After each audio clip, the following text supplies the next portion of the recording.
Sadism മനഃശാസ്ത്രപരമായ രോഗമാണ്. മറ്റുള്ളവരുടെ വേദന കണ്ട് ആനന്ദിക്കുന്ന രോഗം.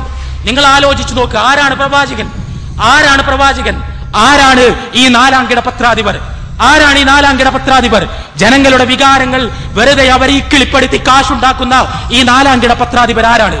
റസൂലുള്ളാഹി സ്വല്ലല്ലാഹു അലൈഹി വസല്ലം ലോകം കണ്ട ഏറ്റവും നല്ല മനുഷ്യൻ, ഏറ്റവും ഉന്നതമായ സ്വഭാവ ഗുണങ്ങളുടെ ഉടമ, സകല ജന്തു ജീവജാലങ്ങൾക്കും കാരുണ്യമായി അയക്കപ്പെട്ട കാലഘട്ടത്തിൽ ജീവിച്ച, ജീവിതം മുഴുവനും രേഖപ്പെടുത്തപ്പെട്ട ഏതെങ്കിലും ഒരാളുടെ ജീവിതം എടുത്തുകൊണ്ട് ആർക്കെങ്കിലും ഏതെങ്കിലും ദർശനങ്ങളുടെ വക്താക്കൾക്ക് ഇതാ ആ ജീവിതത്തെ ഞങ്ങൾ അവതരിപ്പിക്കുന്നു, ആ ജീവിതത്തിൽ ഒരു പുഴുക്കുത്തുമില്ല, നിങ്ങൾക്ക് ആ ജീവിതത്തിന്റെ ഏത് വശം എടുത്തു വേണമെങ്കിലും നിങ്ങൾക്ക് ചോദിക്കാം, ഞങ്ങൾക്ക് തൃപ്തികരമായ മറുപടി നൽകാൻ കഴിയുമെന്ന് പറയാൻ സ്ഥൈര്യമുള്ള ഏതെങ്കിലും ദർശനങ്ങളുടെ മക്കളുടെ മാതാവായ ഖദീജ റളിയല്ലാഹു അൻഹയെ തന്റെ ഇണയായി സ്വീകരിക്കുന്നു. വിധവയെ തന്റെ ജീവിതത്തിലേക്ക് ക്ഷണിക്കുന്നു. അതോടൊപ്പം തന്നെ 4 അനാഥ മക്കളുടെ സംരക്ഷണ ചുമതലയും റസൂലുള്ളാഹി സ്വല്ലല്ലാഹു അലൈഹി വസല്ലം ഏറ്റെടുക്കുന്നു.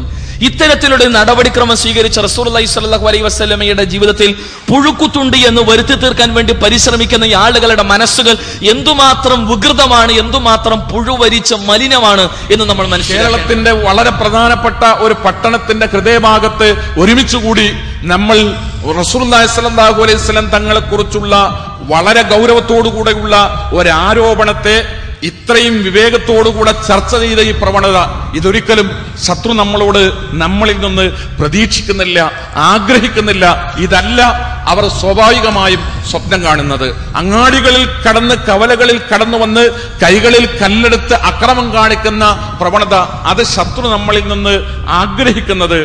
ആ രൂപത്തിൽ പ്രതികരിക്കണം, ആ രൂപത്തിൽ പ്രതികരിക്കുന്നവരായി നമ്മൾ മാറണം എന്ന് ശത്രു ചിന്തിക്കുന്നത് തീർച്ചയായും ഇസ്ലാമിന്റെ എതിരാളികൾ ആ രൂപത്തിൽ അജണ്ടകൾ തയ്യാറാക്കുന്നത് ഇസ്ലാമിനെ തമസ്കരിക്കാനും റസൂലുള്ളാഹി സ്വല്ലല്ലാഹു അലൈഹി വസല്ലം തങ്ങളെ തമസ്കരിക്കാനും നിങ്ങളുടെ മാതാക്കളെക്കാൾ പിതാക്കളെക്കാൾ നിങ്ങൾ നഷ്ടം നേടുമെന്ന് നിങ്ങൾ വിചാരിക്കുന്ന നിങ്ങളുടെ കച്ചവടത്തെക്കാളെല്ലാം ഉപരിയായി അള്ളാഹുവിനെയും അവന്റെ റസൂലിനെയും അവന്റെ മാർഗത്തിലുള്ള ജിഹാദിനെയും സ്നേഹിക്കുവാൻ നിങ്ങൾക്ക് സാധിച്ചിട്ടില്ല എങ്കിൽ നിങ്ങൾ പ്രതീക്ഷിച്ചു കൊള്ളുക, പടച്ച തമ്പുരാന്റെ ശിക്ഷ നിങ്ങളുടെ മേൽ വന്നു ഭവിക്കുമെന്നതിനെ നിങ്ങൾ പ്രതീക്ഷിച്ചു കൊള്ളുക എന്ന് തന്നെയാണ് വിശുദ്ധ ഖുർആൻ 9-ാം അധ്യായം സൂറത്ത് തൗബയിലൂടെ അറിയിച്ചു. ജീവിതത്തിൽ ഒരു പുഴുക്കുത്ത് പോലും ആർക്കും ആരോപിക്കാൻ കഴിയാത്ത പ്രവാചകൻ കുടുംബരംഗത്ത്, ലൈംഗിക രംഗത്ത്, ഭാര്യമാരോടുള്ള ഇടപാടിന്റെ രംഗത്ത്, യുദ്ധത്തിന്റെ രംഗത്ത്, രാഷ്ട്രഭരണ രംഗത്ത്, വ്യക്തികളുമായുള്ള ഇടപാടിന്റെ രംഗത്ത് ഉജ്ജ്വലമായ, വിശുദ്ധമായ, സ്ഫടിക സമാനമായ, ചരിത്രത്തിൽ തുല്യതയില്ലാത്തൊരു മാതൃക അവശേഷിപ്പിച്ചുകൊണ്ട് കടന്നുപോയ ലോകത്തെ 1.5 കോടിയിലധികം വരുന്ന മനുഷ്യരുടെ ജീവിതത്തെ ഇന്നും സ്വാധീനിച്ചു കൊണ്ടിരിക്കുന്ന, അവരെല്ലാവരും സ്വന്തം ജീവനക്കാളേറെ സ്നേഹിച്ചു കൊണ്ടിരിക്കുന്ന മഹാനായൊരു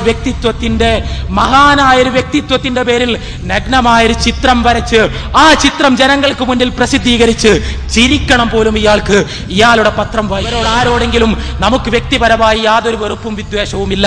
അവരുടെ കൂടി പരലോകമോക്ഷത്തിനു വേണ്ടി പടച്ചതമ്പുരാൻ അവതരിപ്പിച്ച, പടച്ചതമ്പുരാൻ നിയോഗിച്ച, പടച്ചതമ്പുരാൻ ലോകത്തേക്ക് പറഞ്ഞയച്ച അന്തിമ പ്രവാചകനാണ് റസൂലുള്ളാഹി സ്വല്ലല്ലാഹു അലൈഹി വസല്ലം. ആ അന്തിമ പ്രവാചകന്റെ ജീവിതത്തെ പഠിക്കുക. യൂറോപ്യന്മാർ നിങ്ങളുടെ മുഖത്ത് വെച്ച കണ്ണടകൾ, നിങ്ങളുടെ മുഖത്ത് വെച്ച് തന്ന ഔദാര്യം എന്ന നിലക്ക് വെച്ച് തന്ന കണ്ണടകൾ, ആ കണ്ണടകൾ ഊരിയെറിഞ്ഞ് ആർജവമുള്ള നേർക്കുനേരെയുള്ള പഠനങ്ങളിലൂടെ പ്രവാചകനെ സമീപിക്കുക.